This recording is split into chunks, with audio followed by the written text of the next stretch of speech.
ভাই দেখ, ওখান থেকে এখানে অব্দি আসা যায় না, তো বারবার করে আসছি আমি তোমাদের কাছে। আমি খালি একটাই কথা বলতে চাই, ভোট দেওয়ার আগে যা যা দুর্নীতি হয়েছে সব এনারা বলেছেন, আমি বারবার বলে আমি তোমাদের কষ্ট দিতে চাই না। ভোট দেওয়ার আগে 5 মিনিট ভাববেন,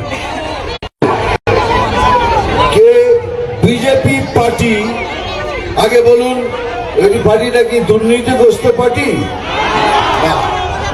এরা কি কয়লা চুরি করে? এরা কি গরু পাচার করে? এরা কি বিদ্যে চুরি করে? এরা কি রেশন চুরি করে?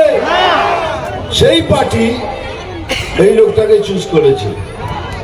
তার মানে এই লোকটার মধ্যে কিছু সততা, স্বচ্ছতা এবং ইনি একটি অনেস্ট লোক, এই জন্যই বিজেপি পার্টি চুজ করেছে। বিজেপি পার্টি যাকে তাকে টিকিট দেয় না, একটা প্রসেস থাকে তার মধ্যে। এইবার কি বলছি, যে ভোট দেওয়ার আগে 5 মিনিট ভাববেন। তো কি ভাববেন? এই পার্টি তো দুর্নীতি করে না।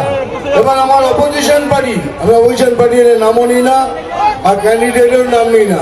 এবার অপোজিশন পার্টির আমি নাম নিই না, ক্যান্ডিডেটের নাম নিই না। এবার বলুন এই যে পার্টিটা আছে সে পার্টিটা দুর্নীতিগ্রস্ত কিনা? পার্টিটা দুর্নীতিগ্রস্ত হ্যাঁ কিনা? হ্যাঁ।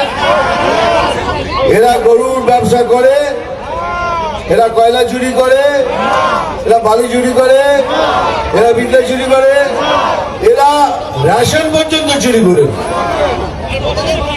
সেই পার্টি আরেকজনকে দান করিয়েছে খগেনদার এগেইনস্টে।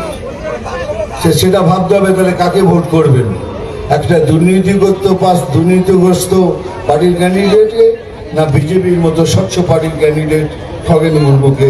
এইটুকু ভেবে খালি ভোট করবেন। আর কিছু চাই না আপনাদের থেকে। আমি বক্তৃতা